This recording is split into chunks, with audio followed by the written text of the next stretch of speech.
Hello, and welcome to another episode of Simply Cinema. We are your hosts, Maximilian Simonelli. And Dustin Braga. So, Dustin, anyway, thanks for coming back, people, and staying tuned thank to you us. so much. We There appreciate are our it. names. I missed that the last time. Oh, hey, there we are. So, Dustin, today we thought we'd take a look at a film that has just come out, a Netflix original, if I'm not Yes. mistaken. A film by Guillermo del Toro, Mhm. who I think we both Legendary. agree he kind of hit this one out of the park. He did. Yeah. This was really good. That film, ladies and gentlemen, is Frankenstein. Yes. Another telling of a classic story by, you know what, let me throw her up here while we have her, by Mary Wollstonecraft Shelley. Crazy. Amazing author. Who wrote an incredible story, incredible book, and this one it's interesting because this film is a lot like the book, but there are also a lot of creative liberties taken. There are a bunch of Yeah. liberties. But we like them. Yeah. Hmm. Like, for what Del Toro changed in this film, it works supremely well. Yeah. I'm not really guessing any plot points, and everything just really works, and he's firing on all cylinders with this one. Yeah. It's funny because the star of the film, Oscar Isaac, plays Victor Frankenstein. And it's funny because he was a fan casting for this role way back in the day. Oh, yeah. A while And ago. it has come to pass. It's actually pretty cool that he ends up playing this role. And there were a few other people that I didn't know were going to be in this film. I don't want to give away who ends up in the film. Yeah. But we did have Jacob Elordi playing the Frankenstein monster or creature. Yes. And you just told me that he apparently was a last-minute substitute. He was, yes. It was supposed to be Andrew Garfield who was supposed to play the creature. Yeah, which I can see it, but I don't think, maybe because I'm biased because I've seen the film with Elordi, but I don't think it would have worked as well. Yeah, no, I was thinking about it, and an Andrew Garfield Frankenstein is a little strange. I Yeah. don't know if he would have exactly fit, but I mean, like, he was initially cast, so I guess Yeah. he fit. I think, you know what it is? It's like, Elordi is definitely, I think, newer to the scene than is. Garfield. I think, like, because we were talking about another Frankenstein version, which will come up later with De Niro, Mhm.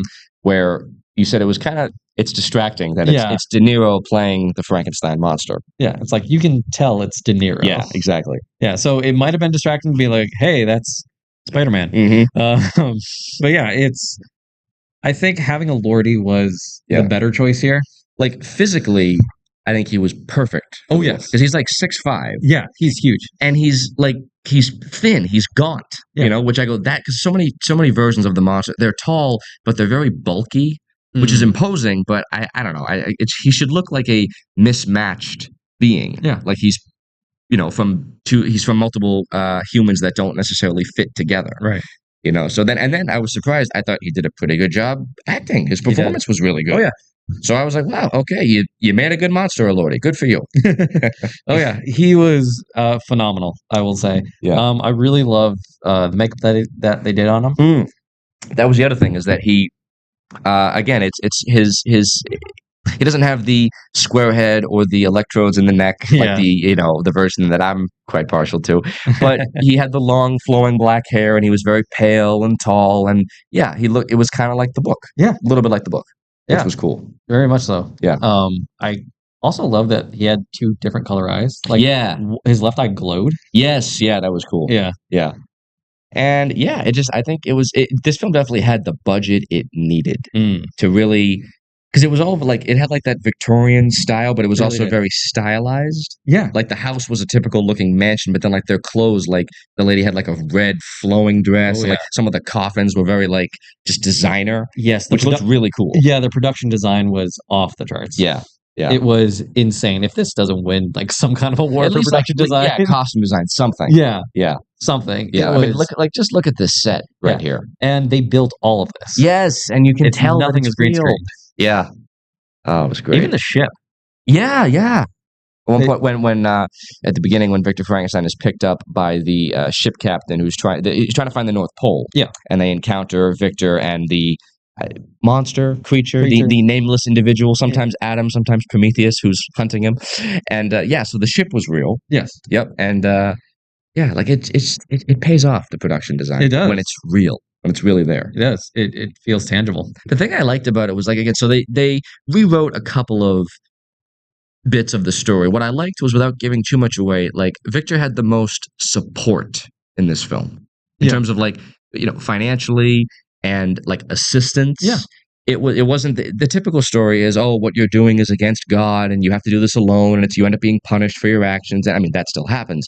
But the whole buildup of I'm trying to create a new being, he had a lot of help. He did this time. And I go, I like this because it's different. We haven't seen this before. exactly. And without, again, I feel like I'm a broken record. I'm saying this too much, but without giving too much away, Victor is not as sympathetic this time around.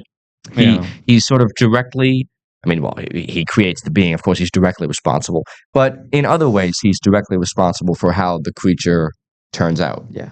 And from a punishment point of view, I go, the punishment fits the crime. It fits. Yes. Which I liked. So yeah, it's a very much. Oh, what am I trying to say? Like Victor Frankenstein, he is. You can't really root for the guy. Yeah, but at the same time, it's like you understand him. You understand where he's coming from. Yeah. And you understand that, all consequences have actions. Yeah, exactly. And vice versa. Yeah. But yeah, no, it was definitely more, I think it was a well-rounded character. Like it wasn't just sympathetic. Like I did feel for him, but then some of his actions I was like, okay, like that's not okay. Yeah. For example, like prior to this film, there were two other versions that came really close to the source material. Yeah. The first one came out in 1994. Produced by Francis Ford Coppola on the top here, directed by and starring Kenneth Branagh as Victor Frankenstein. Again, with Robert De Niro as the monster. We left him out so we wouldn't spoil it. Helena Bonham Carter as Elizabeth. And pretty close, but yeah, like I was saying, in the third act, he strayed and got kind of creative, which I didn't mind, but I was also like, the problem is that the film was called Mary Shelley's Frankenstein. And for me, the film it's straight enough that I go, it didn't warrant that title. Right. Same thing happened when Coppola directed Bram Stoker's Dracula. And I'm watching it going, okay, you strayed a little bit here. I go, I don't know if it's appropriate to have the author's name above this title, but I digress. That is fair. That is fair. I think this film is just fine. Yeah, exactly. I think Branagh's filmmaking does kind of a disservice to it. Yeah. Because he has this very, very fast-moving, kind of anxiety-inducing film style. Yes. Where the camera almost never sits still. Yeah. The creation scene, without giving too much away, was like, yeah. Okay, this is unique. It's different. So many fast cuts too. Yeah. An insane amount of fast cuts. Indeed. So yeah, this thing moved at like a blistering pace. Yeah. Except when it didn't. Yeah, exactly. Yeah. When it slowed down, it really slowed. But yeah, I don't think he gave the film enough breathing room. I could see that. I mean, when you direct and star in the film, it's always like, okay, are you doing too much? Are you letting, sometimes it works, but because he also went on a slew of, he directed a bunch of like he did Hamlet and he played Hamlet. Yeah. I think he did Henry V and he played Henry V, and it's like, okay, like, are you doing too much? Like, could you, I don't know. He's an actor's actor. Yeah, he is. I think he's good. Yeah. But anyhow, the film was okay. Yeah, he tried. He was ambitious with it. He was. I don't think everything quite worked. It's true. But it's fine. It is. De Niro was very distracting. Yeah. I think he was good, but again, you have to look past that. It's De Niro. But I couldn't. Yeah, because there's just, as I was saying before we recorded this, because when he arrives at the family's house with the blind man, yes, there is a debt collector to come collect the rent, which they're late on, and what does he do? He trips up the blind man. Yep. He's going into the house. Yeah. But De Niro blocks his path. Yeah. And then he just picks him up and shoves him through like this awning. Yeah. And I'm like, that's so very De Niro. It's like De Niro just comes out. He's like, I don't really like that too much. I don't like it. You should have done the stomp too on the guy. It would have been hilarious. That wasn't very nice. Yeah. God. But yeah, so distracting. Yeah, it was a little bit too. Yeah. One thing I like that this, again, not giving too much away, that this film didn't do, that the De Niro version did, was when Victor is collecting the body parts. Yeah. De Niro also plays a character that has one leg. Yes. So it's kind of like you see, okay, that character, like he ends up being hung for he wouldn't get the vaccine for the smallpox, I believe. Yeah. And so Victor takes that body, and you realize, okay, like that was the bulk of who the monster is. Right. So in this film with Oscar Isaac, when Victor is collecting body parts, I thought for sure, are we going to see a dead Jacob Elordi or like a hung Jacob Elordi or something like that? So, but they didn't do that. No, they didn't. As opposed to like, okay, this like I don't like that of having this is the bulk of where the monster came from. Yeah. You know, I like it like he's a bunch of different people put together. It wasn't just one identity. Yeah. You know, so I like that. Yeah, it was a nice change of pace. Yeah, it was for sure. Why don't we take a break? Sure. And then when we come back, we'll discuss the other big adaptation. Oh yes. Stay tuned. Oh yeah.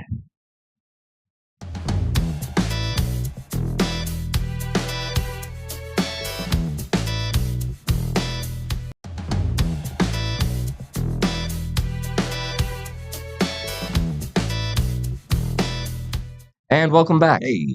So before we took a break, we were talking about some of the other big adaptations of Frankenstein. Oh yeah. So we touched upon the Kenneth Branagh version, seen up top. Another version I highly recommend down below was actually a 2-part miniseries. Came out in 2004, starring Alec Newman as Victor Frankenstein. Yeah. And Luke Goss is the Frankenstein monster, creature, what have you. Sure. But then 2 very big supporting roles. You had Donald Sutherland as the ship captain and William Hurt as Dr. Waldman, who was kind of like the voice of reason, saying like, Victor, you need to, not do this. This is like a crime against nature. Anywho, the reason I recommend it is because so far it's the closest adaptation to the book. Right. Like even despite the fact that the up top image says Mary Shelley's Frankenstein, take my word for it, the bottom one is so far the closest version. And even the design, you can kind of see him through the sheet here. The design of the creature, very accurate to the book. A lot similar to Jacob Elordi's makeup. Similar, yeah. Less monstrous, I'll say. Yeah. But just a really interesting little watch. It is. Although, full digression here, I didn't get through all of it. Okay. I got through about 3/4 of it. Gotcha. Yeah. So that last fourth is amazing. I missed so much. But yeah, of what I did watch, this is obviously very accurate. Yeah. To the novel. Some liberties taken here and there, but you kind of have to do that when you're doing an adaptation. Yeah. Much less than the film we just saw. Yeah. Yeah. This was the bottom one here was much closer. Yes. I'll say. Oh yes. So so that's always, and it's like it's about time because Frankenstein is one of those films, much like James Bond or Tarzan. It's like there's at least 25 to 50 adaptations of this thing, right? And I go, can one of them just be what Shelley wrote? Can like one version be the book put to film? And so far, again, the bottom one is the closest to that. Maybe someday we'll have a fully accurate version. Maybe. Doubtful. Maybe. Here's the thing. Yes. Hot take. Okay. Let's get your second for this. Oh no. You had this to say? I don't recall that at this time. When you're adapting a novel, yes, you have to take some creative liberties. True. Because if you're doing a 1-to-1, it's not always going to work. That is true. 2 very different mediums. Yeah, I will agree with you. I feel there's a difference between like omitting certain things to cut down on time, and there's a big difference between omitting and inventing. Yeah. So that's why, like, when I see a version, like for example, the Branagh version, like again in the 3rd act, okay, he gets creative and does something that is completely not in the book, right? Which is still cool. Yeah.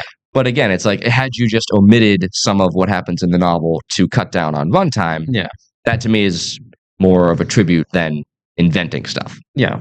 But I do see what you're saying. It's like, again, it's a different medium. Certain things don't work quite. For example, one of the things that always got me was how in the book, Victor creates the creation. And within about like a minute, he realizes this is a mistake. Yeah. What have I done? It's very fast. And I go, very fast turnaround. That is so not accurate. If you succeeded in creating life, you would be over the moon. You'd be king of the world for at least a week. Yeah. Which in this version that we just saw, initially he's ecstatic. Yeah.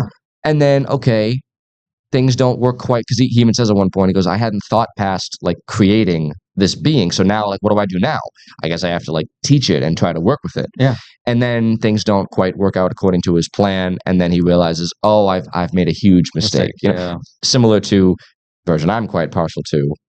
Oh, that's Mary Shelley. The 1931 Universal Studios version, which is the other classic. Yes. Frankenstein. It's funny. There was a whole video about how there are really like two classics of Frankenstein, one being the book and one being this film here. Because a lot of people, myself included, they think of this. You know, you have Dr. Frankenstein, you have, everyone thinks it's Igor. It's not Igor, it's Fritz, but I'm getting too personal here. You know, the lightning, it's alive, and, you know, black and white, square head, what have you. And this film really invented a lot. It was, as you were saying, it was based on a play. Yes, it was based on a play and not directly the novel. Yeah.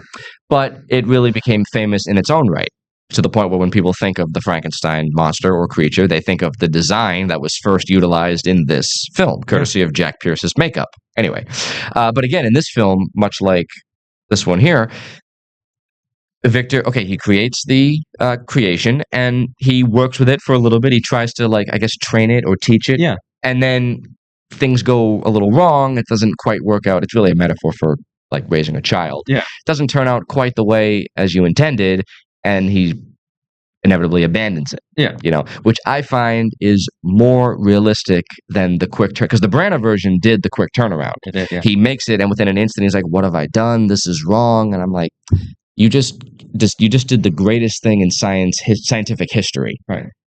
I mean, even in the miniseries too. Yeah, that happened. Yeah, and it was, again, like the book. It was a super quick turnaround. Yeah, and I don't know. I just don't find that realistic. Yeah, no, because it's not.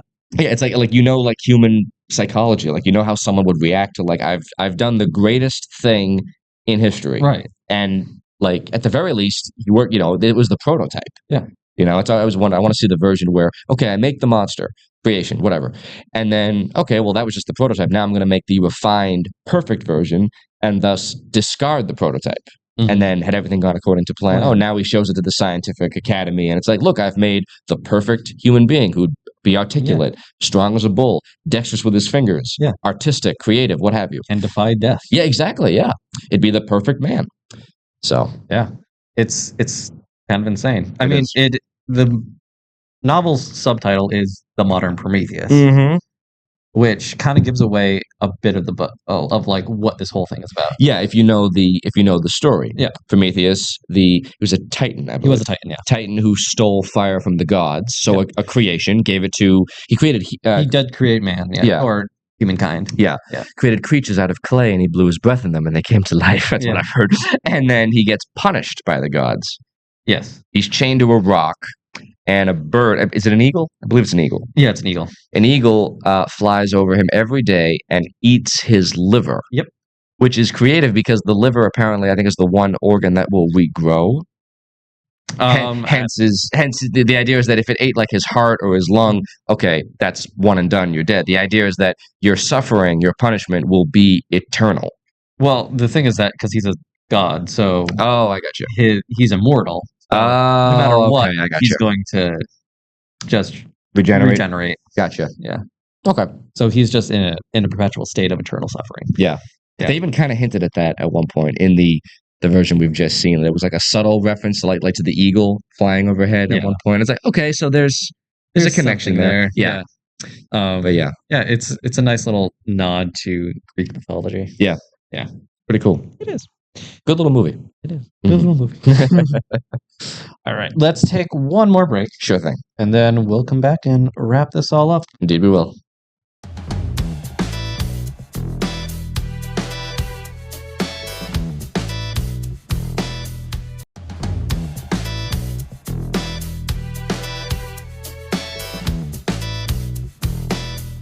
And we're back. Hey-o. So, Dustin, in closing, so we both, fair to say, we really enjoyed the Guillermo del Toro Frankenstein film. Oh, yeah. I'm curious if it'll win, or at least be nominated for Best Picture, because the funny thing is he made a movie called The Shape of Water, which was kind of a retelling of Creature from the Black Lagoon. Yeah, very different. Yeah. And it won Best Picture. It did, which was surprising. Yeah, I thought it was a good film, but I thought, really? Okay, we're giving this Best Picture. Interesting choice. Yeah. You know? So we'll see. I don't think it's going to be. Okay. Just because I think critics were kind to it, but it didn't stick around too much. Sad. So like they're like, yeah, this is a really, really good movie, and then it just kind of left the atmosphere. Right. So I think it's going to get nominated for like technical awards. Yeah. Kind of like production design, costume design, music. Yeah, some of those. Yeah. Yeah. Maybe maybe a supporting role or something. Yeah, maybe Jacob Elordi. Yeah, I could see that. Yeah. Yeah, at least nomination or something. Yeah, exactly. Yeah. Would you say, is this one of your favorite versions? I would. Yeah. Absolutely. It was good. Del Toro just knocks it out of the park. Yeah. He don't miss. He doesn't. He's a really cool director. He is. And he's passionate about like monsters and like kind of otherworldly beings. So I think he was really the right director for this. We want to be a little sad now. Yeah. This was his swan song. Really? For monster movies. Ah, boy. Well, I think he went out with a champion. Yeah. Because he wants to move on to do other stuff. He said he does want to do like more animation. Okay. Because he did the stop motion animated Pinocchio. Yes, yeah. Which I hear is really good. Yeah. That's not the one where he looks like the cartoon Pinocchio. That was another one. Yeah. Yeah. The one with Tom Hanks was the other one. Yes. Yeah, I got you. Yeah. Yeah. This was another Netflix one. Yes. Yes. So he wants to do more of that, and then he says he's got like a couple more live action films in mind. So yeah, and that's it for him. Yeah, sad. And then that's it. Yeah, sad, but I mean, Del Toro's awesome. Yeah. So if you haven't seen the film yet, get out there and watch Guillermo del Toro's Frankenstein. If you're at it, watch the Kenneth Branagh version and the 2004 miniseries. And while you're at it, go watch the original Universal Studios black and white version. Watch the other ones too. Son of Frankenstein, Frankenstein meets the Wolfman, Abbott and Costello meet Frankenstein, because they're all so great and I really love them. You know what's hilarious? What? Is every time that I saw Frankenstein when he was in Antarctica. Yes. Every time when the ice breaks apart. Yeah. And all the versions when he goes down into the water. Yeah. I'm just like, now this is where Frankenstein meets the Wolfman can come into play. Because there's ice. Because now that makes sense. That would have blown me away if the Wolfman just showed up in this film. Like, whoa! Where'd he come from? Oh, man. That would have been good. Maybe one day. One day. Yeah. Not today. Not today. But not today. Jeez. So anyway, so we will be off, you said next week. Next week, yes. Okay, but when we come back 2 weeks from now, we don't know our next topic just yet, but we will have another guest. We will. So it's gonna be fun. Once again, Three's a Crowd. We'll finally have another guest. Yeah, we'll have another talking head. Yeah, and then it's off to the big leagues. Oh yeah, for us. That's it. Oh yeah, we're getting there. So thank you as always for watching. Stay tuned, and we'll see you later. Yeah, watch movies. Indeed. Bye.